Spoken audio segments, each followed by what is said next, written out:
The hallway smelled like expensive carpet cleaner and someone's leftover Thai food. Natasha Williams stood 3 feet from her husband's office door, her right hand gripping her daughter's smaller one, her left hand clutching a bottle of champagne that suddenly felt absurdly heavy. The lottery tickets in her purse might as well have been burning through the leather. $70 million. She checked the numbers 17 times that morning.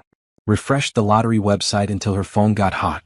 Called the claims office just to hear someone confirm that yes, those numbers were correct. Yes, she needed to come in. Yes, her life had just changed forever. Her first thought had been Gerald. Her second thought had been Imani, their 8-year-old daughter who was currently tugging on her hand and whispering, "Mama, why are we just standing here?" Her third thought evaporated the moment she heard sounds coming from behind Gerald's door. Not office sounds. Not keyboard clicking or phone ringing or that awful jazz music he played during conference calls. A woman's voice. Oh, intimate.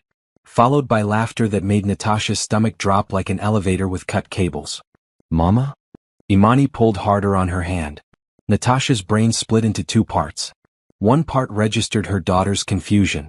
The other part focused on the scraping sound of furniture moving, the rhythm of it, the unmistakable pattern that made her face go hot and then cold and then numb.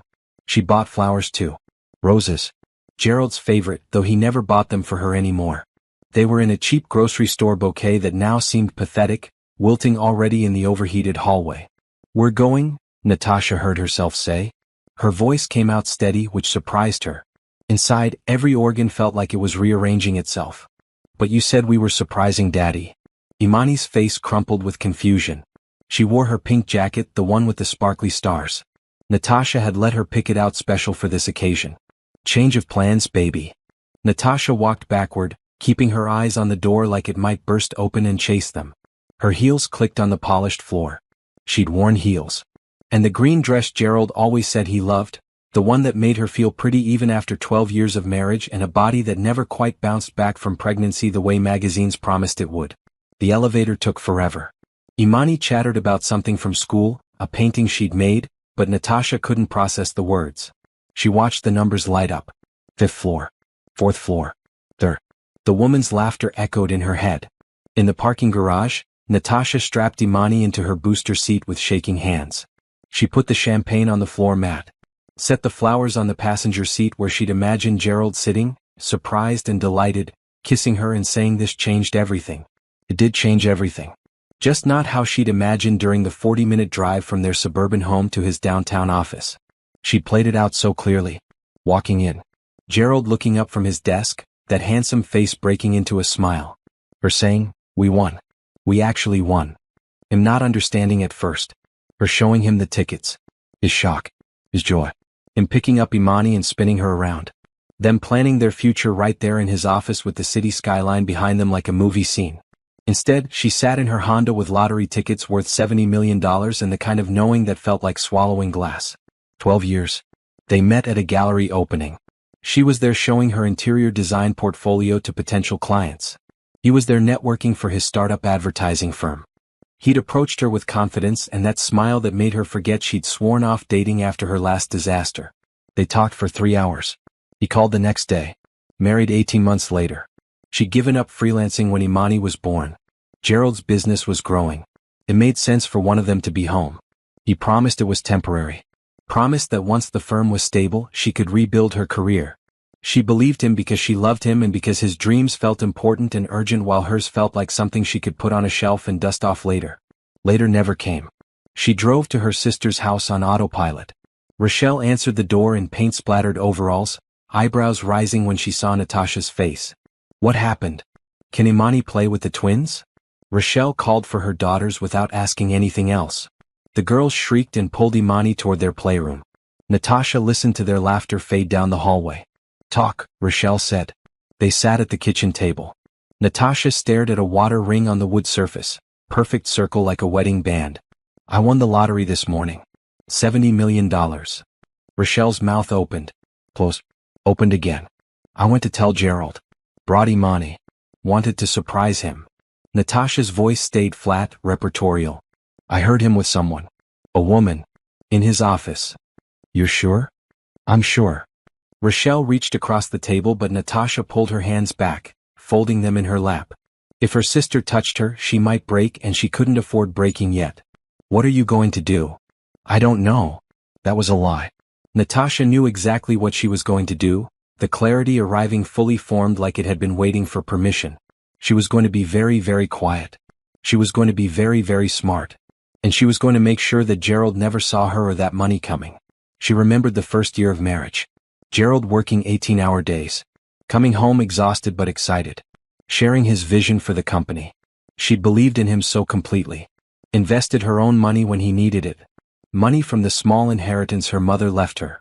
$20,000 that seemed huge at the time. That money is going to change our lives, he'd said, kissing her forehead. I'll pay you back triple. She'd laughed. We're married. It's our money. How stupid that seemed now. Second year, Gerald hired his first employees. Started traveling for clients. Natasha was pregnant, nauseous, scared. He missed doctor's appointments. Missed the ultrasound where they learned they were having a girl. He apologized with flowers and promises. Year 3 through 12 blurred together. Gerald's business growing. Him gone more. Her world shrinking to playdates and grocery shopping and trying to remember who she used to be before she became someone's wife, someone's mother. She loved Imani desperately. Wouldn't trade her daughter for anything. But some days she looked in the mirror and didn't recognize the woman looking back. When had she stopped wearing anything but yoga pants? When did she start asking permission to buy herself new clothes? When did Gerald stop really seeing her? Stay here tonight, Rochelle said. Both of you.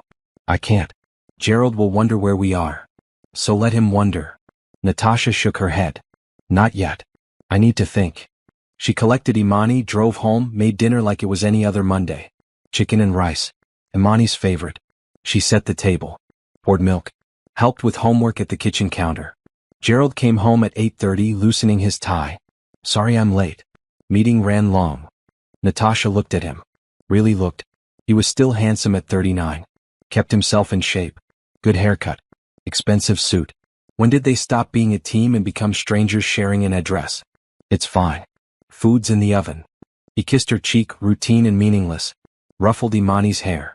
Disappeared into his home office to catch up on emails. Natasha washed dishes. Bathed Imani. Read 3 chapters of their current book.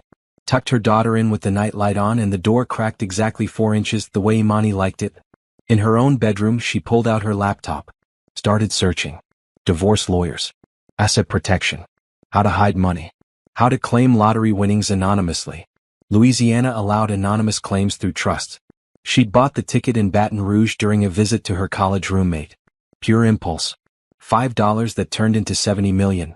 Gerald didn't even know she'd gone to Baton Rouge. He'd been in Dallas that weekend. Business conference, he'd said. Natasha opened their bank account. Scanned recent transactions. Noticed things she'd been too trusting to question before. Charges at restaurants she'd never been to. Hotels and cities he'd supposedly visited alone. It was all there, breadcrumbs she'd ignored because noticing meant dealing with something she didn't want to face. Her phone buzzed. Text from Gerald, from the next room. Coming to bed soon? She typed back, watching a show. You go ahead. She wasn't watching anything. She was reading about legal separation requirements. About business valuations. About how to protect yourself when you finally understand that the person you trusted most has been lying for longer than you want to calculate. Natasha thought about the office door. The sounds. The woman's laughter. She thought about 12 years of believing. Of supporting. Of sacrificing. She thought about $70 million sitting in a lottery office, waiting to be claimed by someone smart enough to use it right. And she thought about revenge. Not the hot, impulsive kind. The cold, calculated kind that required patience and planning. Gerald wanted to keep secrets? She could keep bigger ones. She cleared her browser history. Closed the laptop. Lay down in bed still wearing her green dress because changing felt like too much effort. When Gerald finally came to bed an hour later, smelling like bourbon and cologne, she pretended to sleep. He didn't try to wake her. Probably relieved. Natasha stared at the ceiling, listening to his breathing even out. Her mind spun plans and contingencies. Tomorrow she'd start making calls. Quiet calls. Smart calls. Tonight she let herself feel the betrayal. Let it sink in and settle. Let it transform from shock into something harder, something useful. Tomorrow she'd begin taking her life back. But tonight, she mourned the marriage she'd thought she had, the man she'd thought Gerald was, and the version of herself who'd been naive enough to believe that love and loyalty were the same thing. Natasha woke at 6, same as always. Gerald's side of the bed was empty, sheets cold. She heard the shower running. Probably getting ready for an early meeting. She wondered if the early meetings were even real anymore. She made coffee. Started breakfast. Imani appeared in her pajamas, dragging a stuffed elephant. Morning, baby. Is Daddy still sleeping? He's in the shower. Can we have pancakes? Natasha mixed batter, poured perfect circles onto the griddle. Gerald emerged in his suit, checking his phone. Morning, princess, he said to Imani, not looking up. Morning, Daddy. Mama's making pancakes. Great.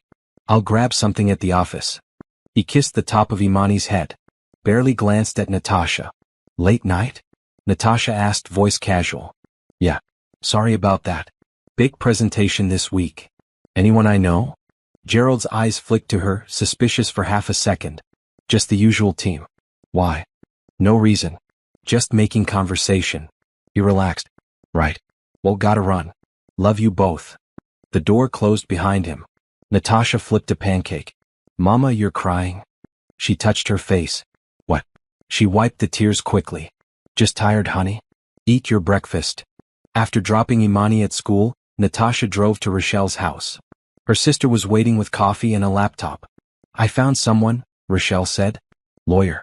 Woman named Patricia Morrison. Handles high-asset divorces. Supposed to be brutal. How brutal? Her ex-husband tried to hide money in offshore accounts. She found every penny and took him for 70% of everything. Perfect. Patricia Morrison's office was in a downtown high-rise. Slick. Modern. The receptionist offered sparkling water. Natasha sat on a leather couch that probably cost more than her car. Patricia appeared exactly on time. Mid-50s. Sharp suit in navy blue. Silver hair cut in a precise bob. Handshake like a business contract. Mrs. Williams. Please come in. The office had floor-to-ceiling windows overlooking the river. Patricia sat behind a glass desk, gesturing for Natasha to take the chair across from her. Tell me everything. Natasha did. The lottery win. The office door. Gerald's recent behavior.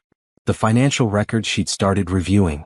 Patricia took notes on a yellow legal pad, asking questions that made Natasha realize how little she actually knew about Gerald's business. You signed papers for the company? Patricia asked. Early on. When he was getting started. Do you remember what you signed? No. He said it was standard stuff.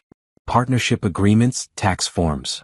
Patricia's expression didn't change, but Natasha saw something flicker in her eyes. We need to get copies of everything. Bank statements, tax returns, business filings. How much access do you have? He keeps files in his home office. I have the password to our joint accounts. Does he know you have access to those? He gave them to me years ago. For household bills. Good. Pull everything you can without alerting him. I need a complete financial picture before we file. About the lottery, Natasha said. Can we keep that hidden? Patricia leaned back. Louisiana allows anonymous claims through trusts. We set up a trust, you claim through that, the money never touches anything with Gerald's name on it. File for divorce first. Claim after. By the time he realizes you have money, the divorce is final and he has no legal claim. How long will this take? Depends on how complicated his finances are. If he contests custody, longer. But given what you've described, I'm guessing he won't fight too hard once he realizes you have evidence of the affair. What if he tries to take Imani? Does he spend time with her? Natasha thought about soccer games Gerald missed. Parent-teacher conferences he skipped. Bedtimes he was never home for. Not really. Then we argue primary custody based on established patterns. You've been the primary caregiver. That matters. They talked for 2 hours. Natasha left with a plan, a retainer agreement, and a list of documents to gather. Her hands shook as she drove home. She spent the afternoon in Gerald's home office. He'd never locked it. Why would he? She was just his wife. Supportive, trusting, stupid. The filing cabinet held years of documents. She photographed everything with her phone. Bank statements showing accounts she didn't know existed. Credit card bills with charges at jewelry stores, restaurants, hotels. She found receipts tucked in folders. Boarding passes. A Valentine's Day card signed B, with hearts drawn in the corners. Her stomach turned, but she kept working. Methodical. Thorough. In the bottom drawer, she found the partnership papers she'd signed 9 years ago. Read them carefully this time. Her $20,000 investment was documented. Listed as a personal loan to Gerald, not to the company. Repayment terms clearly stated. He owed her $60,000 at this point, with interest. She'd never asked for a single payment. Natasha photographed everything. Uploaded it all to a cloud drive Patricia had set up with encrypted access. At 4:30 she picked up Imani from school. Made dinner. Helped with homework. Gave her daughter a bath. Gerald came home at 9. Sorry? Another late one. No problem. She served him reheated lasagna. Sat across from him while he ate and scrolled through his phone. How was your day? She asked. Busy. Yours? The usual. Groceries. Laundry. He nodded, not really listening. Finished eating. Disappeared into his office. Natasha loaded the dishwasher. Wiped down counters. Checked her phone. Text from Patricia, got the files. This is worse than I thought. Call me tomorrow. That night, lying in bed next to her husband, Natasha felt completely calm. The panic from yesterday had crystallized into something else. Determination. Purpose. She'd spent 12 years making herself smaller. Quieter. More convenient. Starting now she was done shrinking. Gerald's breathing deepened into sleep. Natasha slipped out of bed, went to the guest room, locked the door. Pulled out her laptop. She researched storage units. Found one 20 minutes away. Rented it online using a credit card Gerald didn't know about, one she'd opened using her maiden name and her sister's address. Tomorrow she'd start moving things. Important documents. Photo albums. Her grandmother's jewelry. Anything that mattered. She made a list. Imani's baby book, wedding photos, for Imani, not for me. Mother's recipe box, important papers, my design portfolio from before. That last one hurt. She hadn't looked at her design work in years. Hadn't thought about the career she'd abandoned. But maybe after this was over she could build something new. Something that belonged only to her. Natasha spent an hour researching interior design trends. What had changed in the decade she'd been away? New software. New aesthetics. The industry had evolved without her. She could catch up. She had time now. And soon she'd have money. She pulled up the lottery website. Checked the numbers one more time. Still real. Still $70 million. In the morning she'd call Patricia. Start the next phase. But tonight, she let herself imagine a future that didn't include Gerald's lies or his indifference or his other woman's laughter echoing in hallways. She imagined a home that was truly hers. A business with her name on it. Imani growing up watching her mother be strong and independent. The fantasy felt possible in a way nothing had felt possible in years. Gerald's footsteps sounded in the hallway. He jiggled the guest room door handle. Natasha? Why's this locked? Couldn't sleep. Didn't want to wake you. Oh, okay. Come back to bed. In a bit. His footsteps retreated. Natasha waited until she heard the bedroom door close. She opened her email. Started drafting a message to her old design contacts. Casual. Catching up. Seeing who was still in the business. 3 responded within an hour. Surprised to hear from her. Asking what she'd been up to. 1 mentioned a small project, nothing major, but would she be interested? Natasha stared at the message. A real project. Actual work. She typed, yes. Send me the details. Hit send before she could second-guess herself. Her phone buzzed. Patricia? Morning meeting? 9 a.m.? Important. Natasha replied, I'll be there. She closed the laptop. Lay down on the guest bed. Stared at the ceiling. Somewhere in this city, Gerald was probably planning his next lie. His next secret meeting. His next betrayal. But Natasha was planning too. Smarter. Quieter. Better. And when the moment came, when she finally revealed what she knew and what she'd done, Gerald wouldn't see it coming. That thought, more than anything, finally let her sleep. Patricia's conference room felt like a war room. Documents covered the table in organized stacks. A whiteboard showed timelines and financial figures. Natasha sat down, coffee in hand, as Patricia pulled up spreadsheets on a large monitor. Your husband's business is failing, Patricia said without preamble. What? Sterling and Associates. His advertising firm. It's bleeding money. Has been for 18 months. Natasha set down her coffee. That's impossible. He just hired new people. Expanded to the second floor. Appearances. Patricia tapped the screen. Look at these quarterly reports. Revenue is down 40%. Major clients left last year. He's covering payroll with credit. The expansion. Financed with loans he can't afford. Why wouldn't he tell me? Pride. Panic. Control. Patricia shrugged. Men like Gerald don't admit failure. They dig deeper, hoping to fix it before anyone notices. Natasha studied the numbers. Red everywhere. Debt piling up. Her $20,000 investment had helped launch the company 9 years ago. According to these documents, that money was long gone, absorbed into operating costs and Gerald's salary. Can I get my investment back? Legally, yes. That loan agreement you signed is solid. But practically? Patricia tilted her head. You'd be trying to extract money from a sinking ship. Better strategy is to make sure his business problems don't become your problems. How? Louisiana is a community property state. Anything acquired during marriage gets split 50-50. That includes debt. Natasha's stomach dropped. I could end up responsible for his business loans? If we're not careful, yes. That's why we need to establish clear separation. His business, his debt. Your assets, protected. Patricia pulled out another file. I had my investigator run a deeper check. Your husband has 4 credit cards you don't know about. Maxed out. There's also a personal loan for $80,000. $80,000? For what? The paperwork says business investment. But look at the charges. Patricia spread out statements. Jewelry stores. High-end restaurants. Hotels. A weekend trip to Napa Valley last March. Natasha remembered March. Gerald had told her he was at a conference in Houston. She'd been home with Imani, who had the flu. 3 days of fever and vomiting while Gerald was apparently drinking wine in California with someone else. Who is she? Natasha asked. Patricia pulled up a photo on her tablet. Professional headshot. Blonde woman, early 30s, bright smile. Bethany Harper. Business partner at Sterling and Associates. Joined the firm 3 years ago. 3 years. The affair had been going on for 3 years. Natasha thought about family dinners where Gerald mentioned Bethany casually. My business partner says we should try this new marketing strategy. Bethany thinks we should go after tech clients. Always Bethany this, Bethany that, and Natasha had never suspected because why would she? He was her husband. She trusted him. Does she know about me?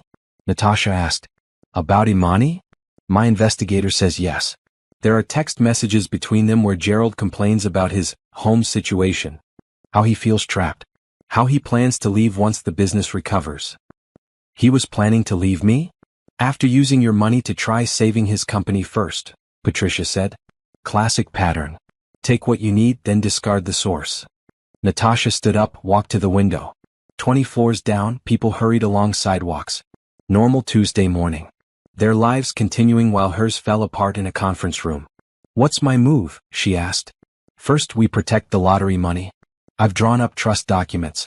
You sign these, the trust claims the winnings, everything stays separate from marital assets. Gerald never has legal access. When do I claim? After we file for divorce, but before it's final. That timing matters. We need him to reveal his full financial picture during discovery. Once we know everything, you claim. By the time the money hits your account, the divorce is processed and he can't touch it. How long? Best case? 6 months. Worst case? A year if he fights. Will he fight? Patricia looked at Natasha directly. Depends how much he values his reputation. We have evidence of infidelity, of financial mismanagement, of lying to you for years. If this goes to trial, it all becomes public. His clients will know. His business partners. Everyone. You think he'll settle? I think he'll panic when he gets served. Then he'll get angry. Then his lawyer will explain reality and he'll fold. Men like Gerald only fight when they think they can win. Natasha returned to her chair. What do you need from me? More documentation. I want 6 months of his calendar. Phone records if you can get them. Any emails or texts mentioning Bethany. Passwords to joint accounts. And I need you to open individual accounts in your name only. Start separating your finances now. He'll notice. Probably. But by the time he asks questions, we'll be ready to file. They spent the next hour going over strategy. Patricia explained how divorce proceedings worked. Discovery phase. Depositions. Settlement negotiations. Possible trial if Gerald contested. What about Imani? Natasha asked. You want primary custody? Yes. Then we document everything. Who takes her to school? Who goes to parent meetings? Who schedules doctor appointments? Build the case that you're the primary caregiver and have been throughout her life. Gerald loves her, Natasha said, surprising herself by defending him. He's just busy. Busy cheating on her mother while running his business into the ground? Patricia's voice was sharp. Love means showing up. Does he show up? Natasha thought about Imani's last birthday party. Gerald had promised to be there. Called an hour before saying he was stuck at work. Imani had cried. Natasha had made excuses. No, she admitted. He doesn't show up. Then we make sure the court knows that. Natasha signed the trust documents. Provided account information. Made a list of everything Patricia requested. One more thing, Patricia said as Natasha gathered her purse. Don't confront him. Don't let on that you know anything. The moment he suspects, he'll start hiding assets. Moving money. We need him confident and careless for another few weeks. I can do that. Can you? Because going home and acting normal while your world is burning takes incredible strength. Most people crack. I won't crack. Patricia studied her. No. I don't think you will. She handed Natasha a business card. My personal cell. You need anything anytime you call. Understand? Natasha pocketed the card. Thank you. Don't thank me yet. This is going to get ugly before it gets better. Driving home, Natasha called Rochelle. How'd it go? His business is failing. He's in debt. The affair's been happening for 3 years. Rochelle swore loudly. That piece of trash. Patricia says I need to act normal. Keep gathering evidence. Can you do that? Natasha merged onto the highway. I have to. You want me to come over? Keep you company? No. I need to do this alone. At home, Natasha walked through rooms seeing them differently now. The furniture Gerald insisted on buying. The art he'd chosen. This house had never really felt like hers. She decorated around his preferences, lived around his schedule. She went to his office. Sat at his desk. Pulled up the company website. Bethany's photos smiled from the Our Team page. Associate partner. Specializing in digital strategy. Natasha studied her. Pretty. Young. Probably impressed by Gerald's experience and charm. Probably believed his lies about his marriage being over, about leaving his wife, about building a future together. Natasha felt no anger toward Bethany. Just pity. The other woman was being used to just differently. She opened Gerald's calendar. Synced it to her phone. Started making notes. Late meeting on March 15th. Charge at a hotel downtown that same night. Conference in Atlanta April 3rd through 5th. Bethany's calendar showed the same Atlanta trip. Working late, at least twice a week for the past 6 months. Restaurant charges and bar tabs on those nights. The pattern was obvious once she looked. How had she missed it? Because she trusted him. Because she'd been too busy raising their daughter and managing their home to question his schedule. Because she believed marriage meant partnership and honesty. She'd been wrong about all of it. Natasha downloaded his calendar to the encrypted drive. Pulled phone records from their carrier website. Saw hundreds of calls to Bethany's number. Many late at night. Some during hours when Gerald had supposedly been sleeping next to her.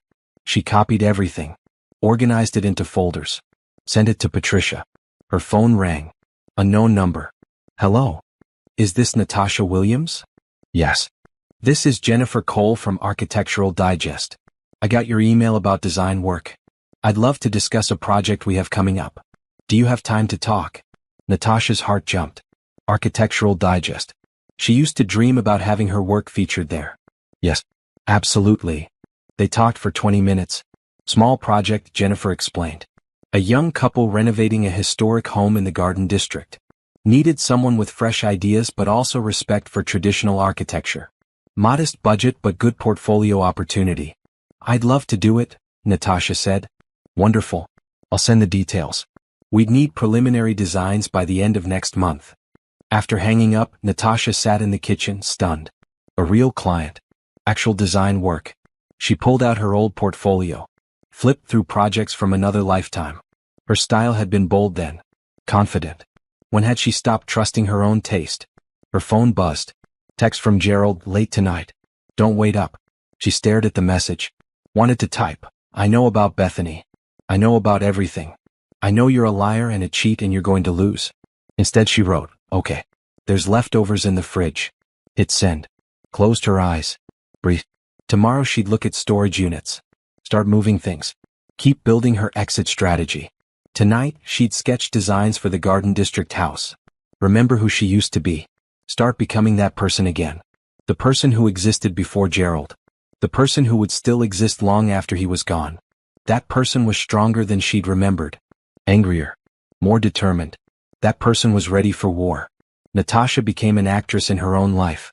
Every morning she woke up next to Gerald, made coffee, packed Imani's lunch. Every evening she set the table for dinner, asked about his day, smiled at appropriate moments. Inside she was a vault. Outside she was the perfect wife. It was surprisingly easy. Wednesday morning Gerald kissed her goodbye at 7:30. She waited until his car pulled out of the driveway, then moved to his office. Patricia had given her a list. Specific documents, particular files, anything mentioning Bethany or the company's finances. Natasha worked methodically. Camera in one hand, folder in the other. She photographed tax returns showing declining revenue. Partnership agreements listing Bethany as 25% owner. How had Gerald afforded to give away a quarter of his company? She found the answer in another file. Bethany had invested $50,000 3 years ago. Gerald matched it to bring her on as partner. Where did he get $50,000? Natasha cross-referenced dates. The same week Gerald gave Bethany partnership, he'd taken a home equity loan against their house. Their house. That Natasha lived in. That sheltered their daughter. He'd mortgaged their home to make his girlfriend a business partner. Natasha's hands shook, but she kept photographing. Kept organizing. Kept building the case that would bury him. In the bottom drawer she found something new. A folder labeled Future Planning. Inside were printouts of apartments in the downtown arts district. 2 bedrooms. Luxury buildings. Rental applications filled out but not submitted. Gerald had been planning his exit. Looking at places to live with Bethany. Calculating costs. Timing it for when, exactly? When Natasha's mother died and left them insurance money. When Imani was old enough that custody wouldn't be as complicated. The dates on the apartment printouts were from 6 months ago.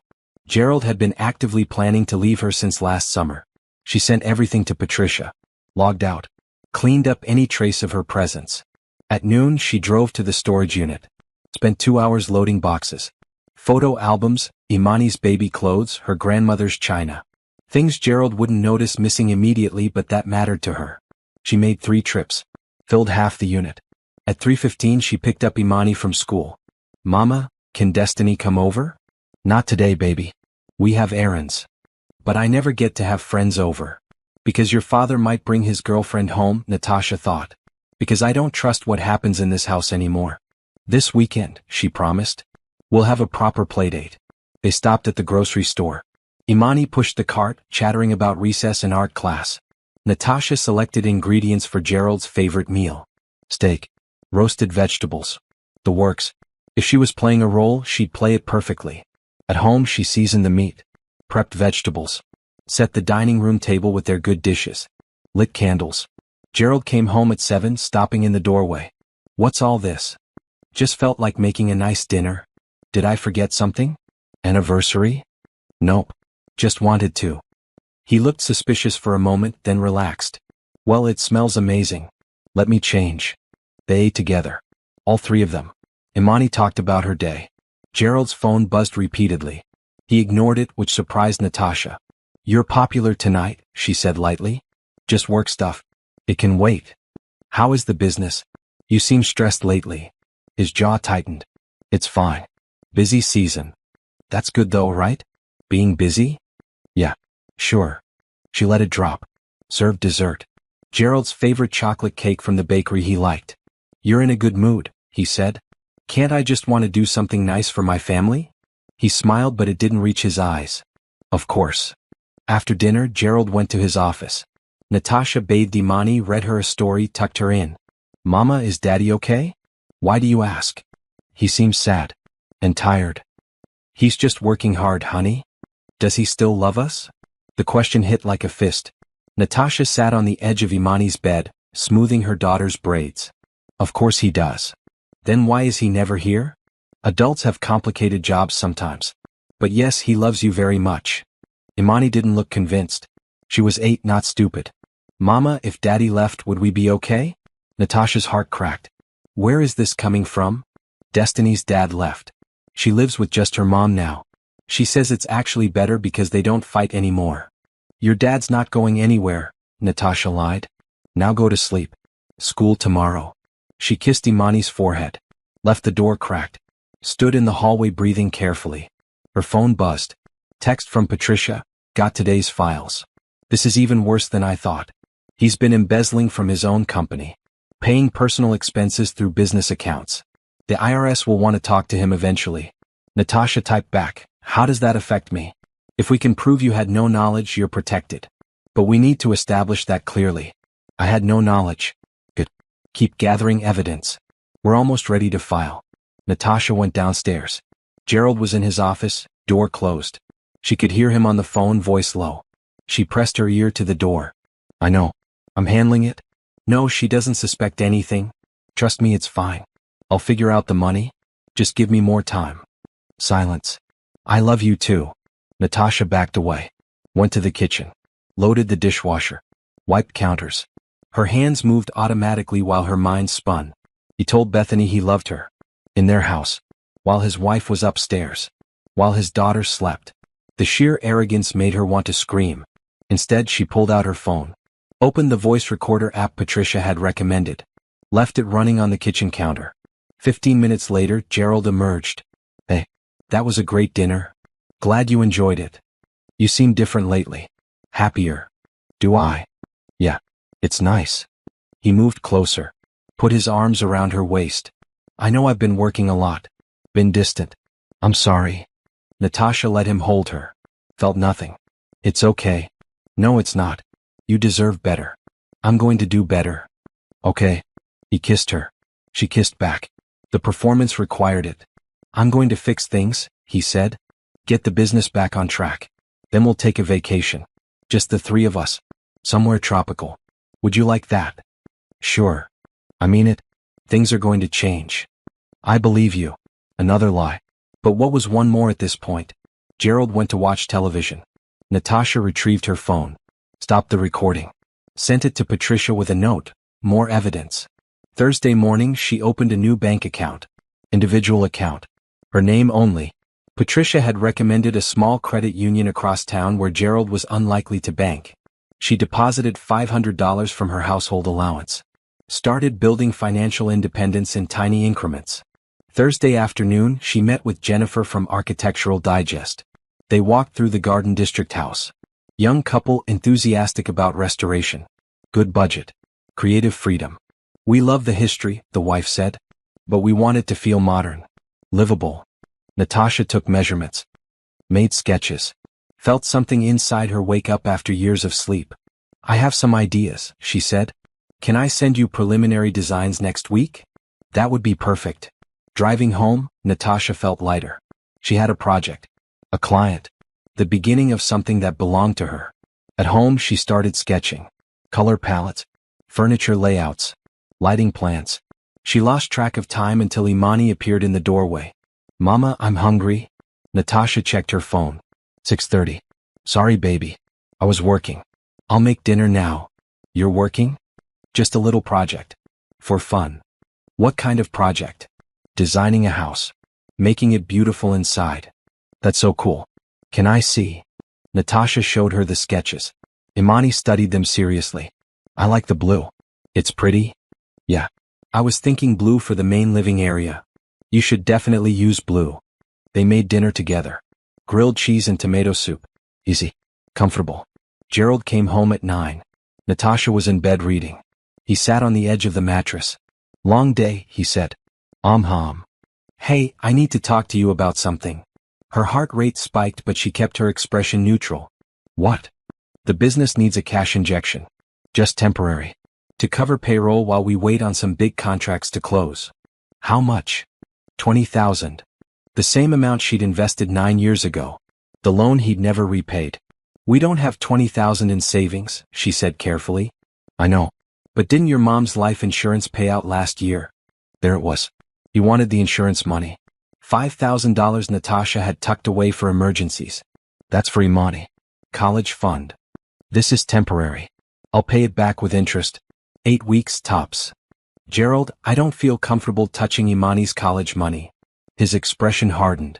It's our money. Family money. The business supports this family. If the business fails, we all suffer. I thought you said the business was fine? It is fine. This is just cash flow. Standard business stuff. You wouldn't understand. The condescension was new. Or maybe it wasn't. Maybe Natasha was just noticing it now. Then explain it to me. There's nothing to explain. I need the money. Are you going to help me or not? Natasha sat up. This is my daughter's future. I'm not handing it over without understanding why. Gerald stood up. Forget it. I'll figure something else out.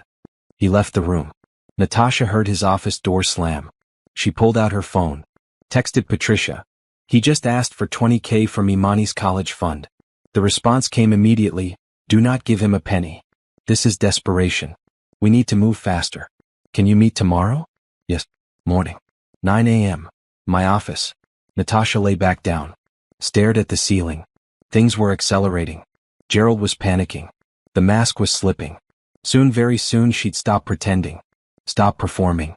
Stop protecting him from the consequences of his own choices. But not yet. Not until Patricia said they were ready. For now, she'd keep playing her role. The obedient wife. The trusting partner. Right up until the moment she wasn't. Friday morning, Patricia spread new documents across the conference table. Her expression was grim. The embezzlement is worse than I thought. Gerald's been paying Bethany's rent through business accounts. Bought her a car titled to the company. Took her on business trips that were clearly personal. The IRS is going to have a field day. Natasha processed this information. Can he go to jail? Possibly. Tax fraud, embezzlement from his own company, misappropriation of business funds. Patricia tapped the papers. But that's not our problem. Our problem is protecting you. How? We established clear separation. You had no involvement in business decisions. No knowledge of financial impropriety. We document your role as homemaker and primary parent. When this explodes, you're an innocent bystander. When will it explode? Soon.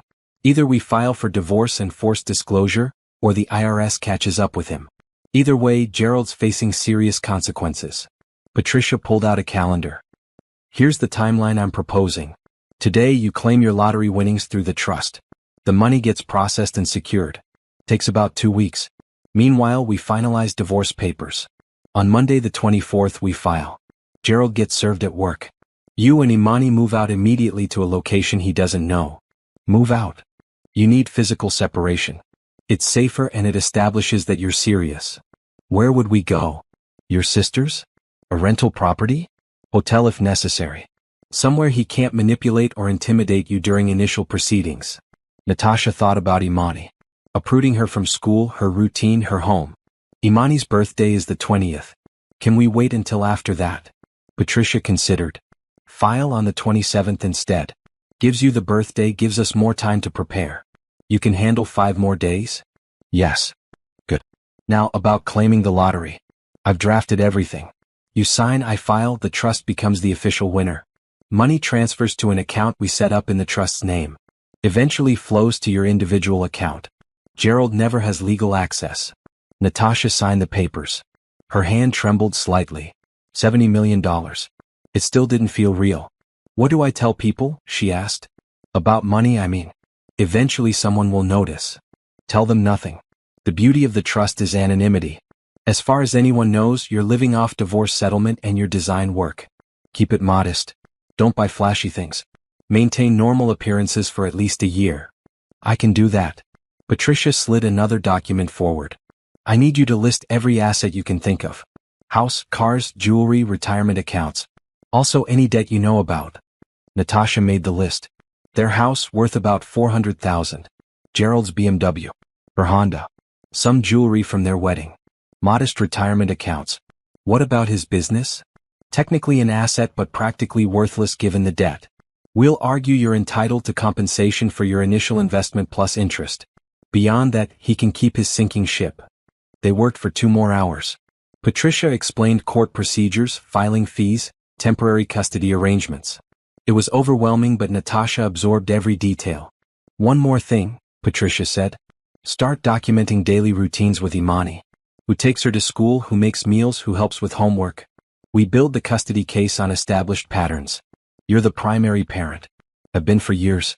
Court will recognize that. Natasha drove from Patricia's office directly to the lottery headquarters. The building was surprisingly plain. Beige and bureaucratic.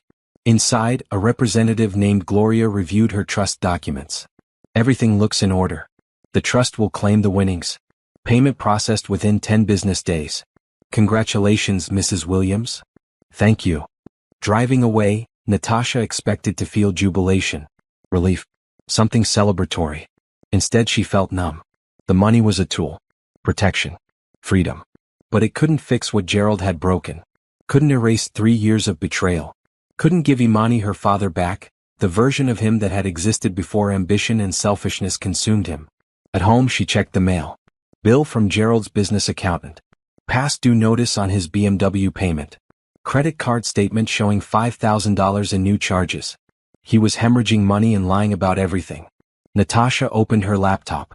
Started researching rental properties. Small houses in good school districts. Places where she and Imani could start fresh. She found one in Metairie. 3 bedrooms. Fenced yard.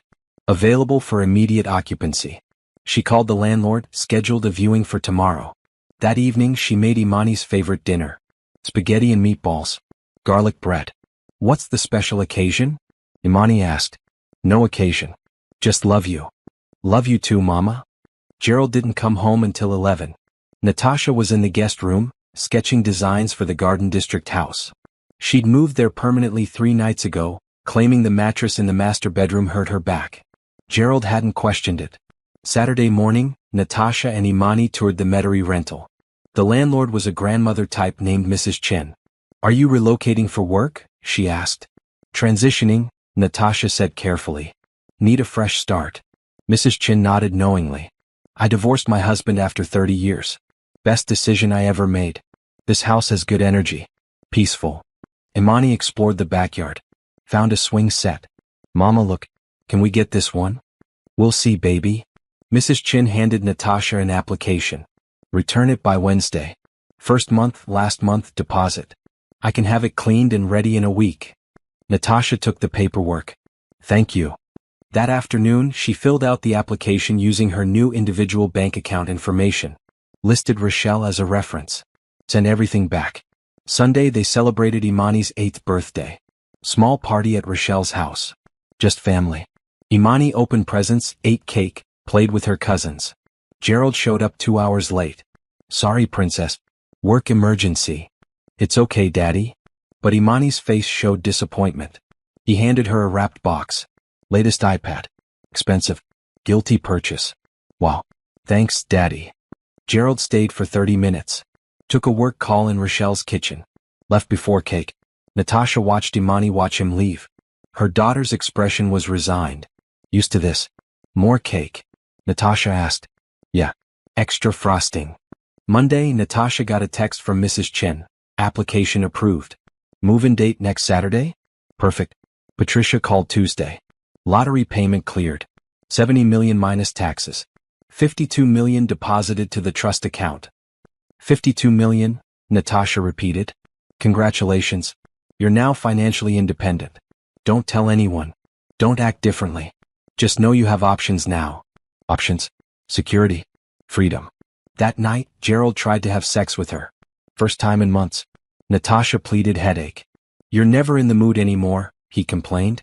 I'm tired. You're always tired. Because I'm exhausted pretending to love you, she thought. Because touching you makes my skin crawl. I'm sorry, she said. He rolled away frustrated. Fell asleep eventually. Natasha stared at the ceiling, counting days. 5 more until filing. 5 more days of this performance. Wednesday she started packing. Slowly. Carefully. Boxes in the garage that Gerald wouldn't notice. Clothes. Books. Kitchen items. Imani's toys. Thursday, she met with Jennifer to present Garden District designs. 3 complete concept boards. Color schemes. Furniture selections. Lighting plans. Jennifer loved everything. This is exactly what we wanted. Modern but respectful of the history. When can you start? Next week? Perfect. I'll send the contract. Natasha's first real client in a decade. Her business rebuilding. Friday morning she dropped Imani at school. Drove to the storage unit. Moved more boxes. The unit was almost full now. Her phone rang. Unknown number. Hello? Mrs. Williams? This is Detective Morrison with the Financial Crimes Unit.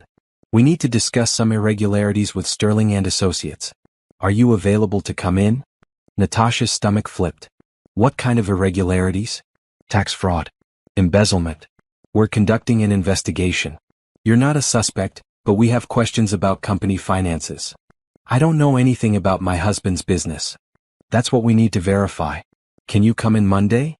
I have plans Monday. Filing for divorce plans. Tuesday then. 10 a.m.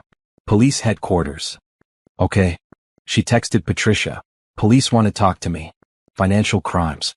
Perfect timing. They're building a case. Cooperate fully. Tell the truth. You knew nothing. I didn't know anything. Then you have nothing to worry about. Saturday morning, moving day to the rental. Rochelle came with her truck.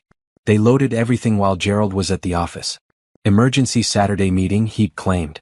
Natasha took one last walk through the house. Their house. She'd lived here for 7 years. Raised Imani here. Built a life she thought was real. Now it felt like a museum of someone else's marriage. She locked the door. Drove away. Didn't look back. The Metairie house smelled like fresh paint and possibility. Imani ran through rooms, claiming the one with purple walls as hers. Is this our new house, Mama? For now, yes. What about Daddy? Daddy will still see you. This is just for us. I like it. It feels happier. Natasha hugged her daughter. Yeah, baby. It does. That night, after Imani was asleep, Natasha sat in her new living room. Tomorrow she'd go to the old house. Pack final items. Leave Gerald a note. Monday, Patricia would file the papers. Tuesday, Natasha would talk to police. By the end of next week, everyone would know. Gerald's business failures. His affair. His crimes. But Natasha would be in her own home, financially secure, legally protected. She'd survived the performance. Now came the reckoning. She was ready. Sunday morning, Natasha returned to the house. Gerald's car sat in the driveway. She hadn't expected him home. She used her key quietly. Found him in his office, head in hands, surrounded by papers. Gerald. He jerked up. Eyes red. He'd been crying. Where were you last night? Rochelle's. Had too much wine, crashed there. He stared at her. You took things. Boxes from the garage. Spring cleaning. Took stuff to donate. Don't lie to me. Something's going on. Natasha kept her expression neutral. Nothing's going on. You're stressed. The business is struggling. I'm trying to give you space. The business is fine. Then why are you crying? He looked away. I'm not crying. I'm tired. Gerald, what's wrong? Really wrong? For a moment, she saw him consider telling the truth. Saw him weigh confession against continued deception. Deception won. Nothing. I'm handling it. Let me help. You can't help. This is business stuff. You wouldn't understand. There was again. The condescension. The dismissal. Okay, she said softly. I'll leave you alone. She went upstairs. Packed the last boxes. Photo albums. Important documents. Her jewelry box. In Imani's room, she took the baby clothes she'd saved. The blanket from the hospital. First birthday dress. Memories of a life before everything fractured. Gerald appeared in the doorway. What are you doing? Organizing Imani's closet. She's outgrown so much. You seem different. Distant. I'm giving you space like you wanted. I never said I wanted space. You're never here. You work constantly. You don't talk to me. What am I supposed to think? That I'm trying to provide for our family. Are you? She met his eyes directly. Or are you trying to avoid our family? That's not fair. Isn't it? When's the last time you were home for dinner? Helped Imani with homework? Asked about my day? I'm building something. For us. For our future. What future? The one where you're gone all the time? Where I raise Imani alone while you chase success. You know how important this business is. More important than your daughter? Your wife. Don't do that. Don't make me choose. I'm not making you choose. You already chose. A long time ago. Gerald stepped closer. What are you saying? I'm saying I'm tired, Gerald. Tired of being last priority. Tired of pretending everything's fine when it's clearly not. So what do you want? I want honesty. I want partnership. I want the man I married back. I'm right here. No, you're not. They stared at each other. 12 years of marriage compressed into one moment. Natasha saw him see her, really see her, maybe for the first time in years. Then his phone buzzed. He glanced at it. The moment broke.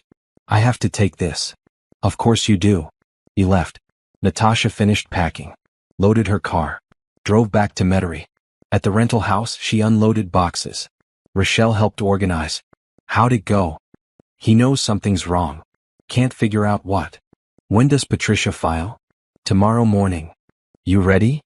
I think so. Monday morning, Natasha took Imani to school. Normal routine. Normal goodbye.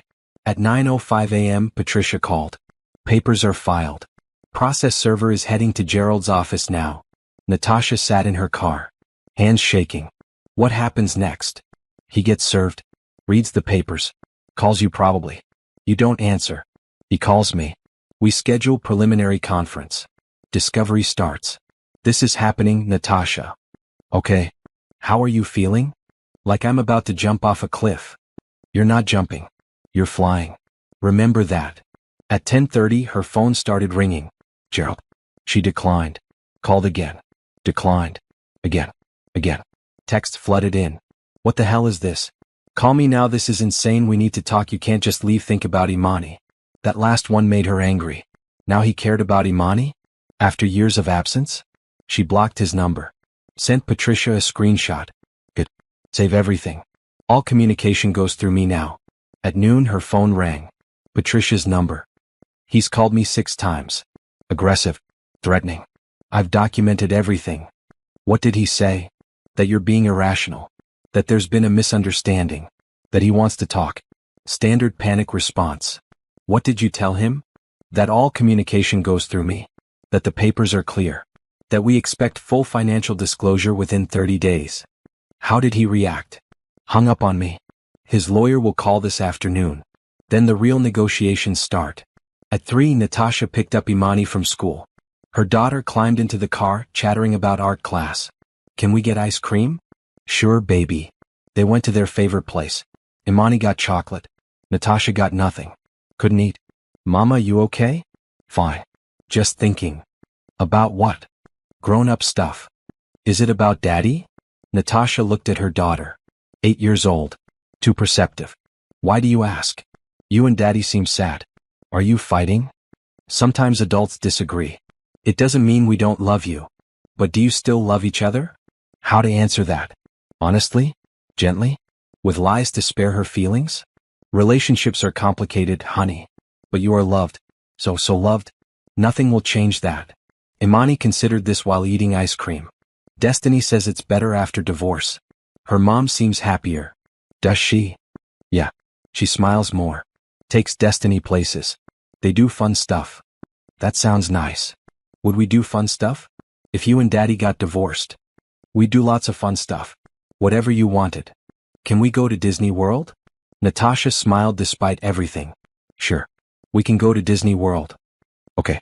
Then I don't mind if you get divorced. Children's resilience. Their ability to adapt. Natasha hoped Imani's casual acceptance held up when reality hit. That evening, while Imani watched cartoons, Natasha reviewed documents Patricia sent. Gerald's formal response to the filing. Denial of all allegations. Request for joint custody. Claimed that Natasha was being manipulative and unreasonable. Her lawyer, some man named Robert Hutchins, wrote in pompous legal language about Gerald's devotion to family, his business success, his concern for Imani's stability. All lies. But expected. Patricia's response was surgical. Point-by-point rebuttal. Evidence attached. Financial records showing Gerald's fraud. Calendar proving his absence from family life. Photos of him and Bethany at restaurants, hotels. The affair was now official court record. Public. Anyone could access these filings. Gerald's reputation would be destroyed. Natasha felt no satisfaction. Just tired relief that the pretending was over. Tuesday morning, she met Detective Morrison at police headquarters. He was 50s, professional, kind eyes. Thank you for coming in, Mrs. Williams. I know this is difficult. What do you need to know? How much involvement did you have with Sterling and Associates? None. Gerald handled business. I raised our daughter. Did you ever review company finances? Tax returns? Bank statements? No. He said it was complicated. I trusted him to handle it. Did he ever ask you to sign documents? Years ago. When the company first started. Partnership papers. Do you have copies? My lawyer does. Good. We'll need those. Detective Morrison pulled out a folder. Mrs. Williams, your husband has been committing tax fraud for at least 3 years. Possibly longer. He's used company accounts to pay personal expenses, falsified deductions, hidden income. Did you benefit from any of this? I don't know. We have a joint checking account for household expenses. He deposited money monthly. I paid bills. I never questioned where the money came from. Did you file joint tax returns? Yes. Signed them? Yes. He said the accountant prepared everything correctly. I trusted him. Detective Morrison nodded. Okay. Here's your situation. Technically, you're liable for joint returns. But if we can prove you had no knowledge of the fraud, no involvement in financial decisions, you're protected. I had no knowledge. Your lawyer's documentation supports that. We're building a case against your husband, not you. But I need you to be completely honest. Anything you did know, any involvement, tell me now. Don't wait for us to find it. I knew nothing. I trusted my husband. That's my only crime. That's not a crime, Mrs. Williams. That's being human. They talked for 2 hours. Natasha answered every question. Provided context. Timelines. Everything she remembered. One more thing, Detective Morrison said. Your husband's business partner. Bethany Harper. She's been cooperating. Providing evidence. She claims she didn't know about the fraud. Says Gerald handled finances. Is she in trouble? Depends on what we find. But she's trying to save herself. Giving us everything. So she's betraying him too? She's protecting herself. Can't blame her for that. Natasha could. But she didn't. Bethany was another victim of Gerald's lies. Different kind of victim. But victim nonetheless. Driving home, Natasha's phone rang. Number she didn't recognize. Hello. You destroyed my life. Gerald's voice. Broken. Angry. Using someone else's phone. I didn't destroy anything. You did. The police came to my office. In front of everyone. Do you know how humiliating that was? How do you think I felt? Hearing you with another woman? Finding out about 3 years of lies. It wasn't like that. Bethany and it's complicated. No, it's not. You cheated. You lied. You stole. All simple facts. I was going to tell you.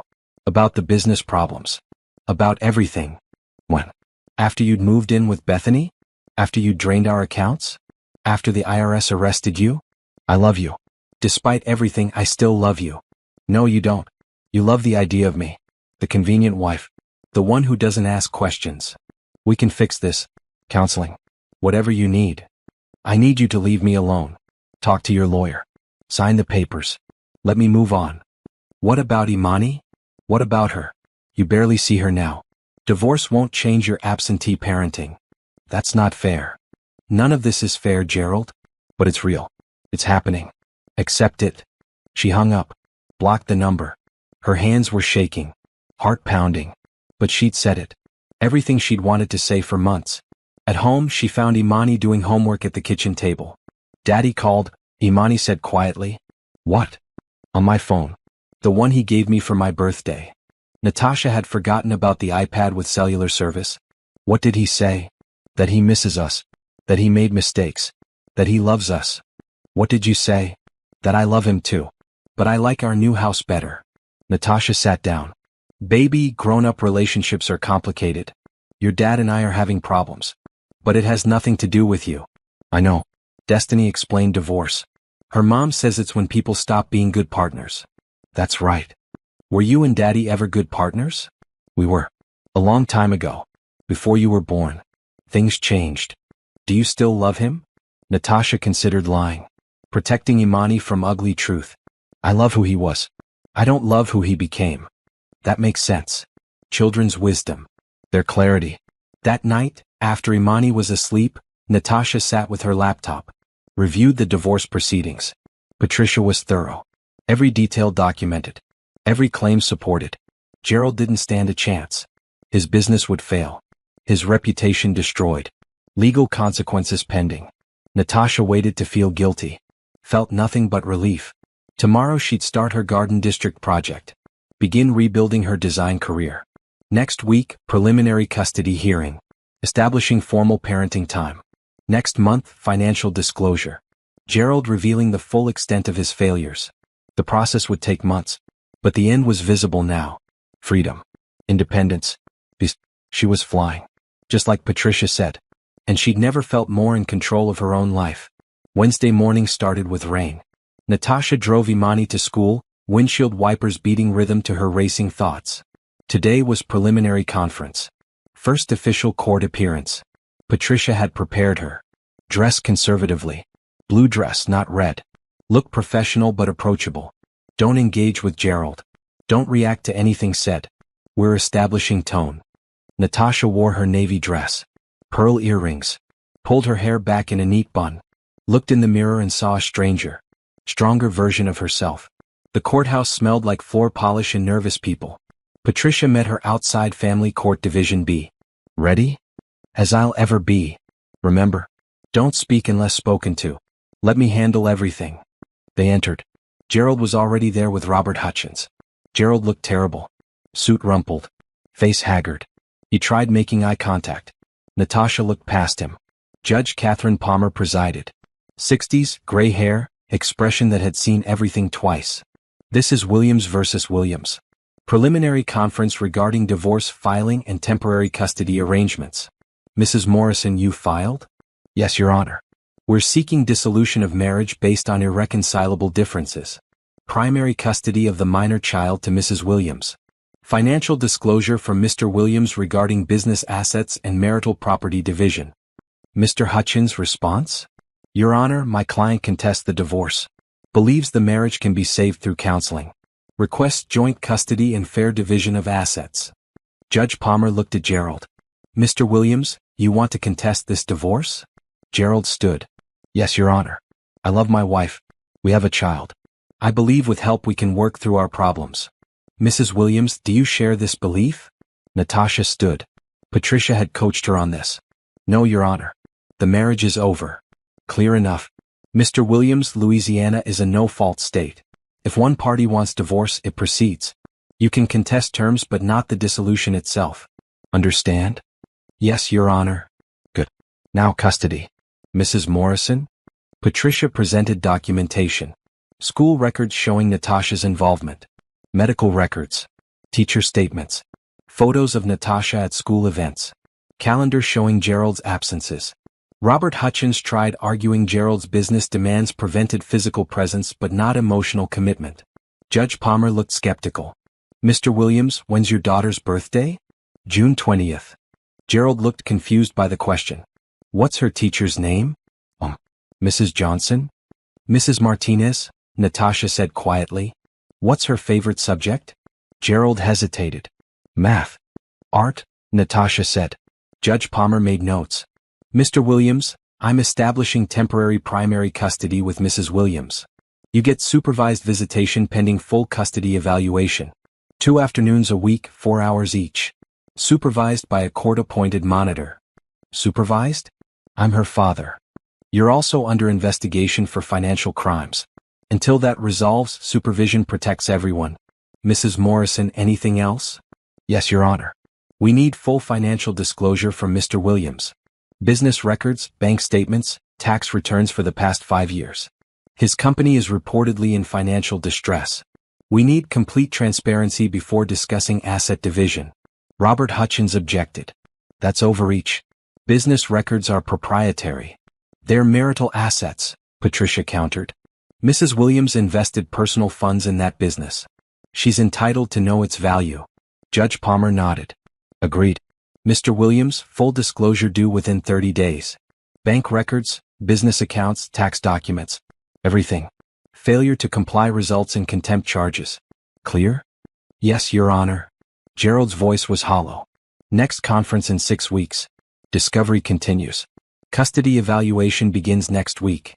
Court will receive evaluator's report before final decisions. Anything else? No, Your Honor, both lawyers said. Court adjourned.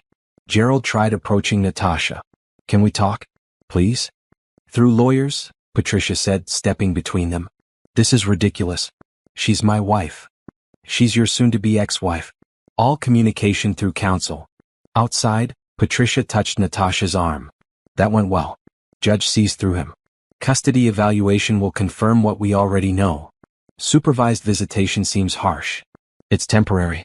Protects Imani during the investigation. Shows the court you're prioritizing her safety. What happens now? He has 30 days to produce documents.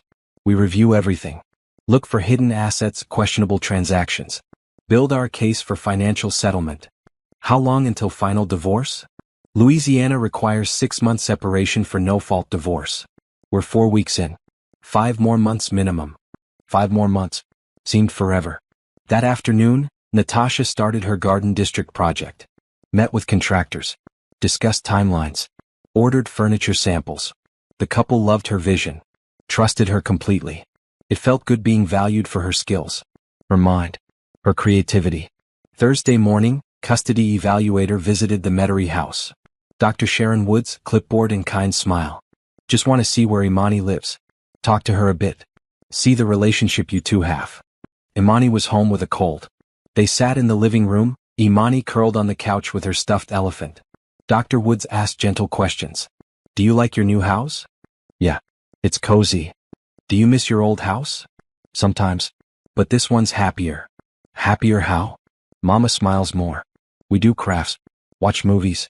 She's not sad all the time. Natasha's throat tightened. What about your dad? Do you see him much? He's always working. But he calls sometimes. Do you like talking to him? Yeah. But he seems sad now too. Are you sad about your parents separating? Imani considered this seriously. A little. But destiny says you get used to it. And then it's better.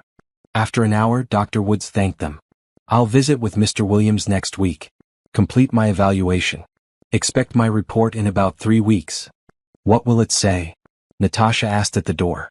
I don't determine outcomes in advance. But I will say your daughter seems well-adjusted and happy. That matters most. Friday, Natasha's phone buzzed. Text from unknown number. We should talk. About Gerald. About everything. Bethany. Natasha stared at the message. How did Bethany get her number? She showed Patricia. Block her immediately. Don't engage. Why would she contact me? Guilt? Manipulation? Trying to control the narrative? Doesn't matter. You have nothing to say to her. Natasha blocked the number. Saturday, first supervised visitation. Gerald picked up Imani at a neutral location. Court monitor present.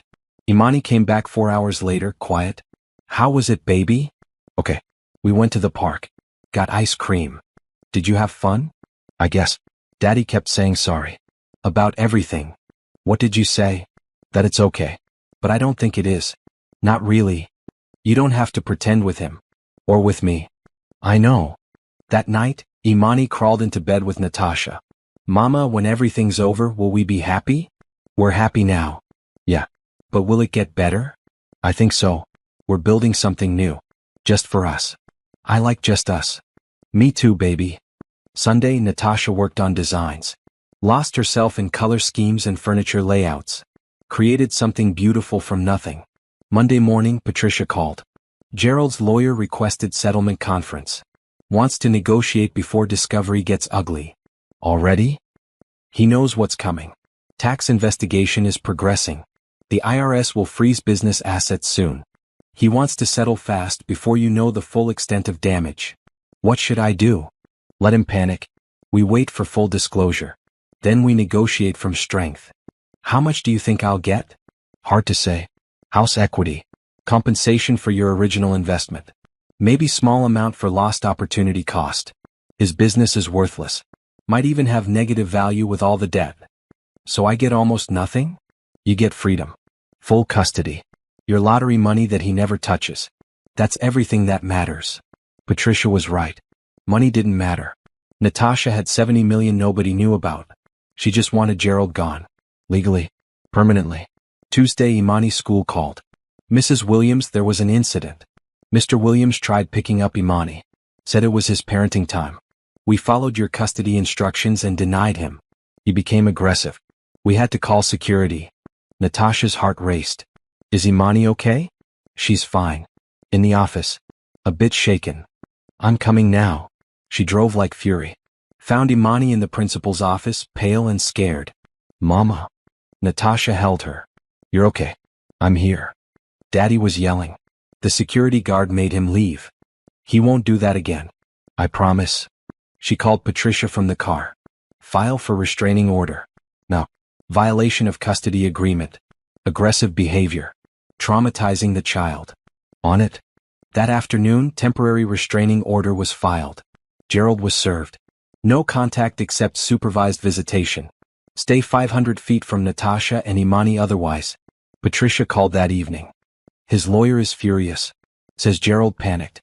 Wanted to see his daughter. Made poor choice. Poor choice? He scared her. I know. This actually helps our case. Shows instability. Judge will take it seriously. Good. Wednesday, Gerald's financial disclosure arrived. 200 pages of documents. Patricia reviewed them first. It's worse than I thought. $300,000 in business debt. Personal credit cards maxed. The house has 2 mortgages. Your equity is about $50,000 after selling costs. That's it. Unless we find hidden assets. Which we're looking for. Thursday, Patricia found something. There's an offshore account. Opened 2 years ago. Gerald moved money there periodically.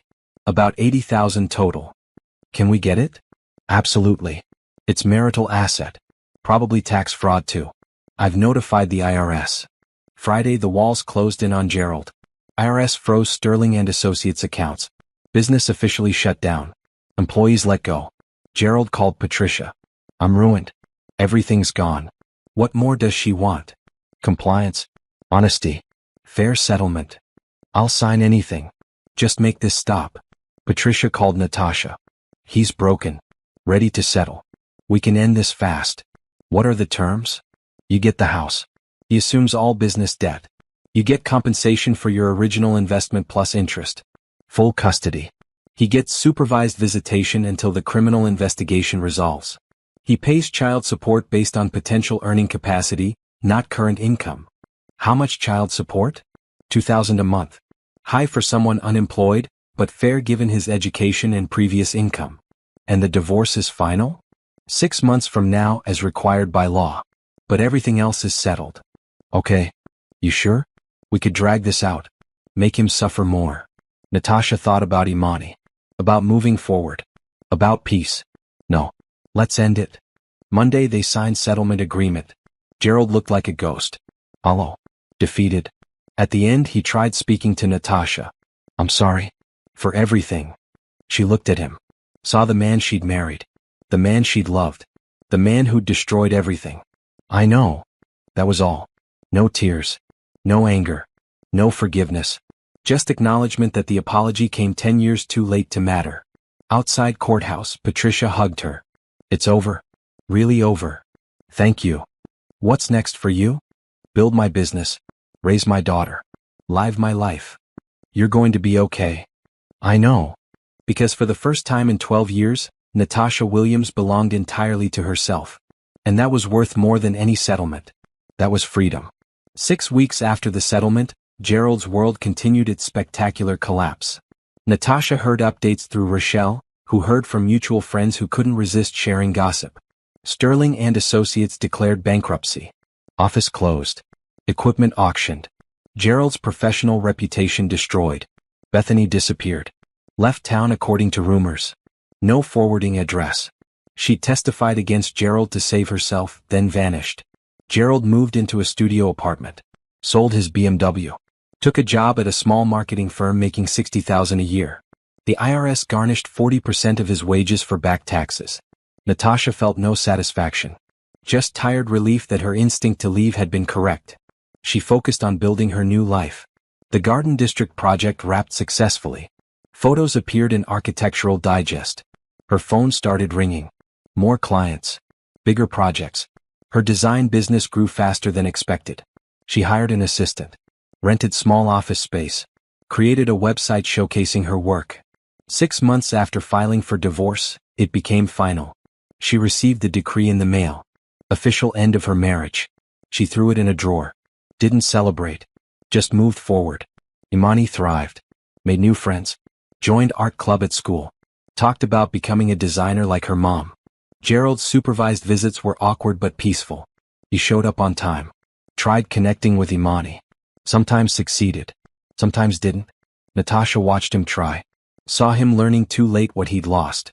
One Saturday he asked to speak with her. Monitor present. I got a job offer. In Houston. Better pay. Fresh start. Okay. I want to take it. But it means seeing Imani less. That's your choice. I know I destroyed everything. But I do love her. I want to be part of her life. Then stay. Or go. But own your decision. Stop making excuses. He looked at her. Really looked. You're different. Stronger. I'm who I always was. You just never paid attention. I was a fool. Yes, you were. For what it's worth, I'm sorry. You've said that. Doesn't change anything. No, it doesn't. He took the Houston job. Moved 3 weeks later. Saw Imani once a month. Video calls weekly. Better than nothing. Not enough to rebuild what he'd broken. Imani adjusted. Kids do. Daddy seems sadder now, she said one night. He's learning hard lessons. Do you feel bad for him? Sometimes. But mostly I feel bad for who he could have been. I think I feel that too. Winter came. Natasha's business flourished. She took on a historic renovation. Hired 2 more assistants. Started teaching design classes at the community college. Money from the lottery sat invested, growing. She touched none of it. Lived off her business income. Built something real and sustainable. One afternoon, she ran into Bethany at a coffee shop. Pure chance. Bethany looked different. Hair darker. Thinner. Nervous. They stared at each other. I'm sorry, Bethany said quietly. For everything. Okay. I didn't know he was lying about everything. The marriage. The money. I thought he really loved me.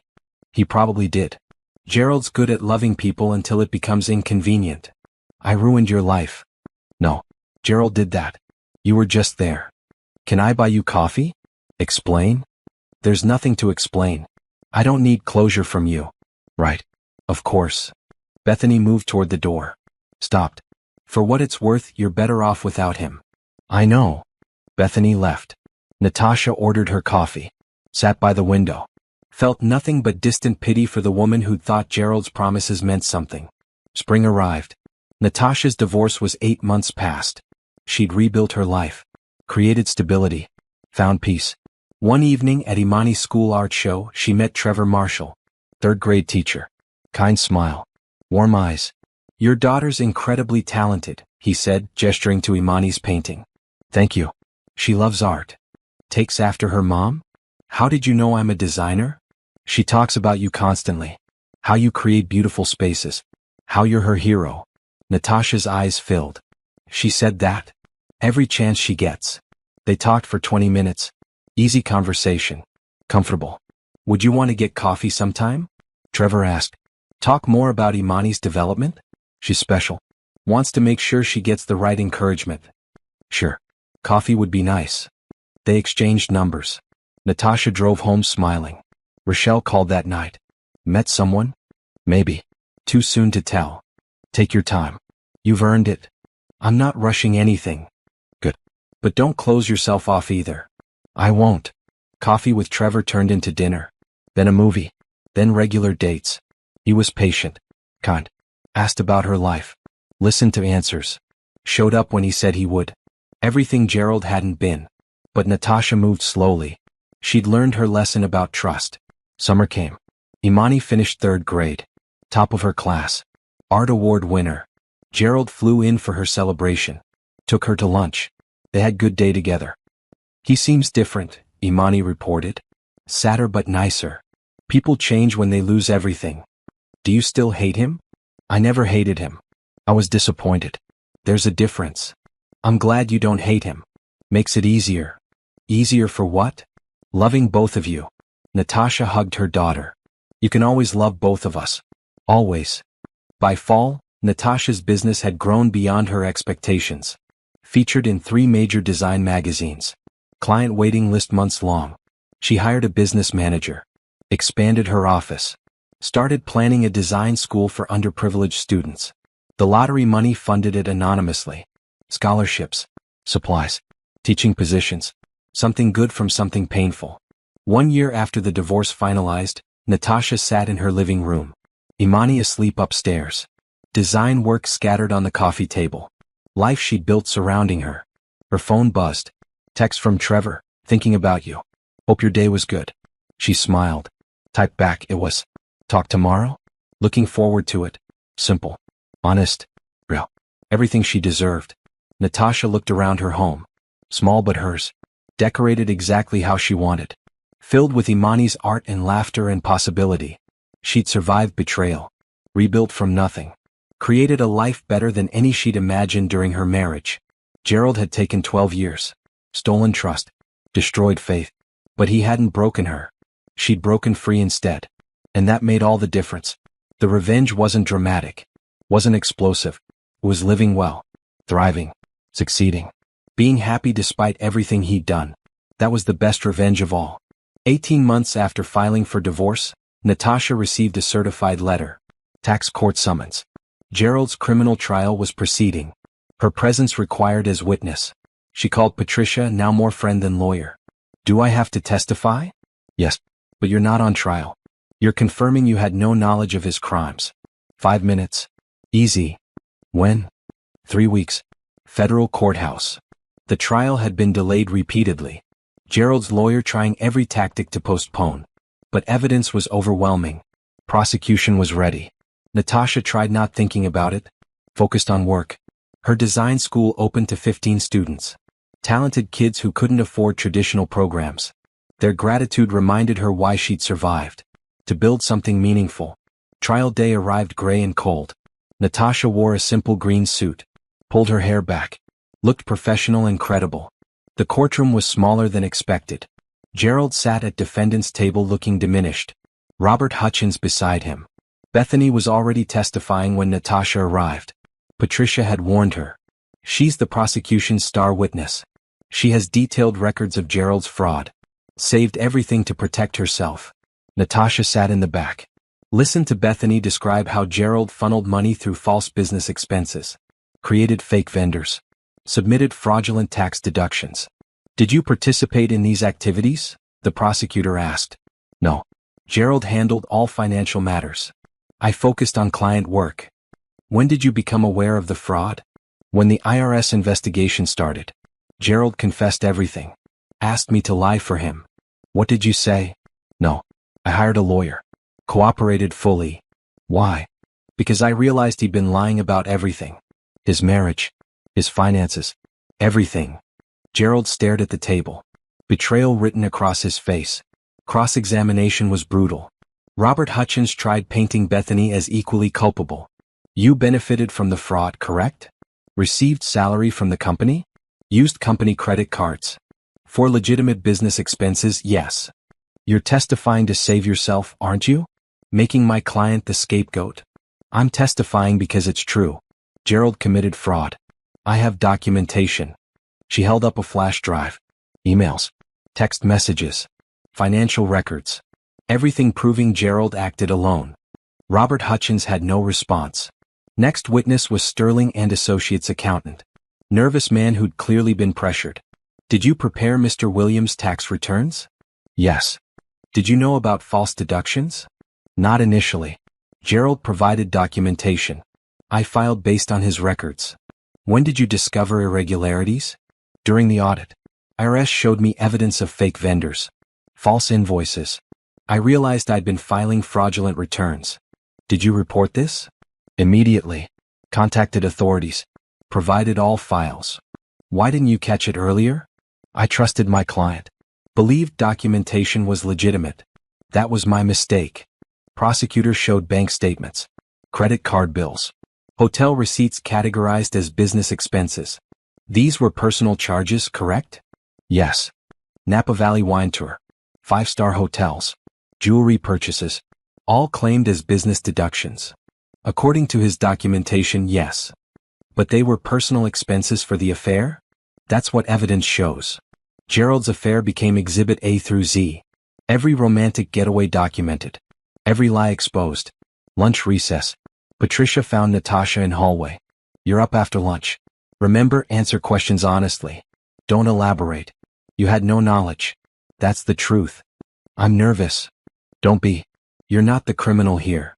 Afternoon session started. Natasha was sworn in. Prosecutor was a woman named Ellen Green. Sure. Professional.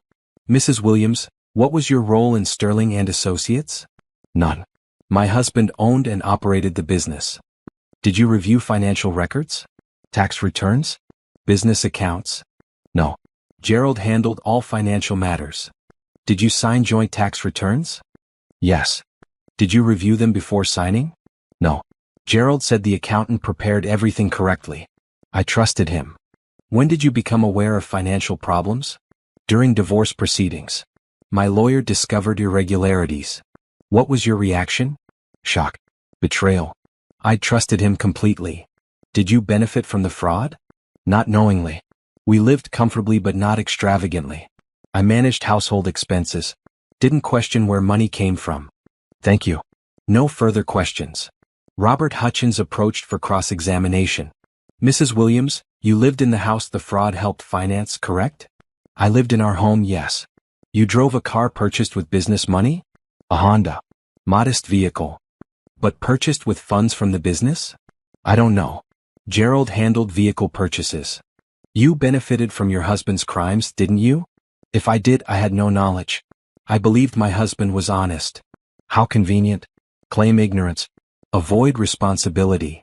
Objection. Ellen Green stood. Argumentative. Mrs. Williams isn't on trial. Sustained. Robert Hutchins tried different angle. You divorced your husband immediately after discovering financial problems, correct? I filed for divorce after discovering his 3-year affair. So this is about revenge? Punishing him? This is about protecting myself and my daughter from someone who lied repeatedly. You're quite wealthy now, aren't you? Your design business is thriving? Natasha's heart skipped. Did he know about the lottery? My business is successful, yes. Quite a coincidence. Husband fails. You succeed. I worked hard. Built something real. That's not coincidence. That's determination. No further questions. Natasha stepped down. Legs shaking. Sat in back row. Final witness was IRS investigator. Methodical. Detailed. Showed exactly how Gerald structured his fraud. Total tax evasion over 3 years. Approximately $200,000. False deductions. Hidden income. Offshore accounts. Textbook fraud. Prosecution rested. Defense called Gerald to testify. He looked terrible. Thin. Exhausted. Defeated. His testimony was painful to watch. Trying to explain without admitting guilt. Failing miserably. I made mistakes. Business was struggling. I panicked. Made poor choices. Did you intentionally defraud the IRS? I bent rules. Didn't break them. You created fake vendors. I needed to show expenses. That's fraud, Mr. Williams. I was trying to save my company. Provide for my family. By lying on tax returns? By being creative with deductions. Ellen Green destroyed him in cross-examination. You lied to your wife, correct? Yes. To your business partner? Yes. To your accountant? I provided misleading information. That's lying. Yes or no? Yes. You lied to the IRS? I filed incorrect returns. That's lying. Yes or no? Yes. So lying is a pattern for you? Objection. Sustained. Rephrase. You have a history of dishonesty, correct? Gerald's shoulders slumped. Yes. No further questions. Trial concluded. Jury deliberated 3 hours. Returned guilty on all counts. Sentencing set for 6 weeks later. Outside courthouse, Natasha found herself face to face with Gerald. Patricia tried steering her away. It's okay, Natasha said. She and Gerald stood on the courthouse steps. Rain starting. I'm sorry, he said. For everything. The affair. The lies. All of it. I know. Do you hate me? No. I pity you. That's worse. Probably. I destroyed everything good in my life. For what? A failing business. An affair that meant nothing. Pride. Stupidity. Yes, you did. Can you ever forgive me? I've already forgiven you. Not for you. For me. I needed to let go. Thank you. Don't thank me. Forgiveness doesn't mean reconciliation. Doesn't mean I'll forget. Just means I'm not carrying your mistakes anymore. Fair enough. What happens now? Sentencing? 2 to 5 years probably. My lawyer says minimum security. I'll lose everything. My license. My career. Everything. You already lost everything that mattered. He nodded. Yeah, I did. They stood in the rain. 2 people who'd once loved each other. Now strangers united only by past and a daughter. Imani still loves you, Natasha said. Despite everything. She sees the good in you that I can't anymore. She's better than both of us. Yes, she is. Take care of her. I always have. Gerald walked away.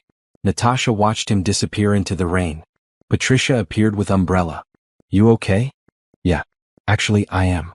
6 weeks later, Gerald was sentenced. 3 years federal prison. Restitution of 200,000 plus penalties. Natasha didn't attend sentencing. Read about it in the newspaper. That evening she told Imani. Daddy has to go away for a while. He made mistakes. Has to face consequences. How long? 3 years. Maybe less with good behavior. That's a long time. Yes. Will we visit him? If you want to. I think I do. Even though he messed up. He's still my dad. Then we'll visit. Imani processed this. Are you sad? A little. Not for him. For what could have been if he'd made better choices. Me too. They sat together. Mother and daughter. Building life from Gerald's wreckage. That night.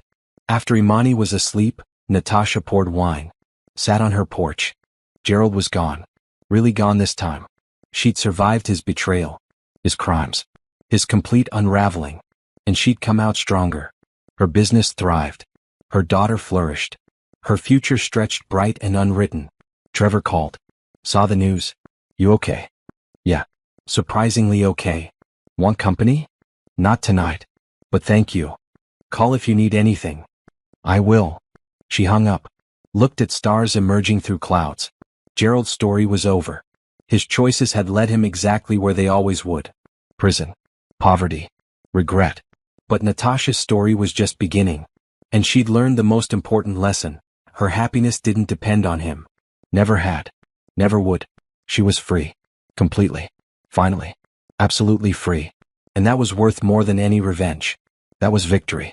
6 months after Gerald's sentencing, Natasha sat in her design office reviewing portfolios for her expanded scholarship program. 25 students now. Plans to double that by next year. The lottery money funded everything anonymously. Nobody questioned where resources came from. Just accepted the gift. Her phone buzzed. Trevor. Dinner tonight? There's something I want to talk about. She smiled. They'd been dating 10 months. Slow. Careful. Building something real. Sure. My place? I'll cook. Perfect. 7. See you then. At 3 she picked up Imani from school. Her daughter bounced into the car, chattering about science fair. Mrs. Chin says my volcano project is the best one. Can we work on it tonight? Trevor's coming for dinner. How about we work on it tomorrow? Is Trevor your boyfriend now? He's someone I care about. Is that okay with you? I like him. He's nice to you. Makes you laugh. He does. Your approval matters though. Then I approve. Can we have tacos for dinner? They stopped at the grocery store. Wandered aisles discussing Imani's volcano project, weekend plans, normal life things. At home, Natasha prepped dinner while Imani did homework at the kitchen table. Easy rhythm. Comfortable routine. Trevor arrived at 7 sharp. Brought flowers and a book for Imani about famous artists. Thank you, Imani beamed. This is so cool. They ate tacos. Trevor helped Imani with math homework. Listened to her volcano presentation. Gave genuine feedback. After Imani went to bed, Natasha and Trevor sat on the porch. Warm spring evening. You wanted to talk about something? She asked. Yeah. He looked nervous. I got a job offer. Principal position. Elementary school in Portland. Her stomach dropped. Portland? It's an amazing opportunity. Exactly what I've been working toward. When would you start? August. If I take it. That's 4 months. I know. And I need to decide soon. They sat in silence. Natasha processing. Are you asking my opinion? She finally said. I'm asking if there's a reason I should stay. Trevor. I'm not proposing. Not pressuring. Just saying what I feel. I love you, Natasha. Love Imani. Love what we're building. But if there's no future here, I should know before turning down this opportunity. Natasha's heart raced. Love. He'd said love. I care about you deeply, she said carefully. But I'm still learning to trust again. Still figuring out who I am outside of my marriage. I understand. Take your time. Just know I'm serious about this. About us. I need to think. Of course. He left shortly after. Natasha sat alone, mind spinning. She built a good life. Successful business. Happy daughter. Independence. Adding someone meant risk. Vulnerability. Potential for hurt. But it also meant partnership. Companionship. Love. Real love. Not Gerald's conditional, selfish version. She called Rochelle. He told me he loves me. Asked if there's a future. What did you say? That I need to think. Do you love him? I think so. Maybe. I'm scared to feel it. After Gerald, that makes sense. But Trevor isn't Gerald. I know. But how do I trust my judgment? I was wrong before. You weren't wrong. Gerald was a liar. That's not your fault. Still. Natasha, you've rebuilt your entire life. Started a successful business. Raised an amazing daughter. Created something beautiful from absolute devastation. That takes incredible judgment. This feels different. Because it's real. Gerald was fantasy. Pretty surface hiding rot underneath. Trevor is solid. Consistent. Honest. That's scarier because losing it would actually hurt. So what do I do? Figure out what you want. Then be brave enough to choose it. Natasha spent the next week considering. Watching Trevor with Imani. Noticing how he showed up. How he listened. How he cared. She compared him to Gerald without meaning to. The differences were stark. Gerald had been charming but unreliable. Promising but disappointing. Exciting but exhausting. Trevor was steady. Genuine. Safe. Safe felt like surrender after years of chaos. Friday evening, she asked Trevor to come over after Imani was asleep. I've been thinking, she said. And? I'm scared. My last relationship ended catastrophically. I don't trust my judgment anymore. Okay. But I do trust you. How you treat Imani. How you treat me. How you show up consistently. But. No but. I'm saying yes. Yes to what? To trying. To us. To seeing where this goes. Trevor exhaled relief. Yeah. But if you take the Portland job, we're doing long distance until I figure out if this can be permanent. I won't uproot Imani again unless I'm certain. Fair. Completely fair. And we go slow. No rushing. No pressure. Whatever you need. They kissed. First real kiss since they'd started dating. Natasha felt something break open inside. Not fear. Hope. 2 weeks later, Trevor accepted the Portland position. They made plans. Video calls. Monthly visits. 1 year of long distance while they figured things out. If it's real, we'll survive the distance, Trevor said. And if it's not? Then we'll know. Either way, we tried. Summer arrived. Gerald wrote letters from prison. Asked about Imani. Expressed regret. Natasha read them. Responded briefly. Kept boundaries. One letter stood out. I see who I was now. The selfishness. The lies. I destroyed the best thing in my life because I thought success mattered more than family. I was wrong. I hope you find happiness. Real happiness. You deserve it. Give Imani my love. Tell her daddy's learning to be better. Natasha showed Imani. He sounds sad. He is. He's learning hard lessons. Do you think he'll really be better? I don't know. But I hope so. For his sake. They visited Gerald once. Minimum security facility. Awkward but peaceful. He looked different. Humbler. Smaller somehow. You look good, he told Natasha. Thank you. Business is doing well? Very well. I'm glad. You always were talented. I just never made space for it. No. You didn't. If I could go back. But you can't. So focus on going forward. Right. Imani chatted with him about school. Her volcano project winning 3rd place. Her art classes. Normal kid stuff. Gerald listened with full attention.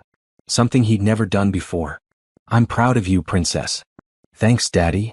Driving home, Imani was quiet. You okay? Natasha asked. Yeah. Just thinking. About? How different Daddy seems. Sadder but better somehow. Prison changes people. Sometimes for the better.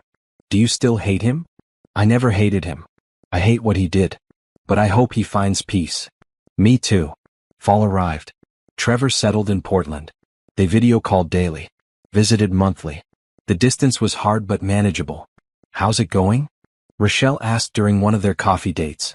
Really well. We miss each other. But it's working. Think you'll move to Portland? Maybe. Once Imani finishes this school year. Gives us time to be certain. And your business?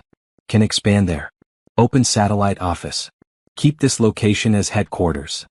You've thought this through. I'm done making impulsive decisions. Everything deliberate now. Christmas came. Trevor flew in.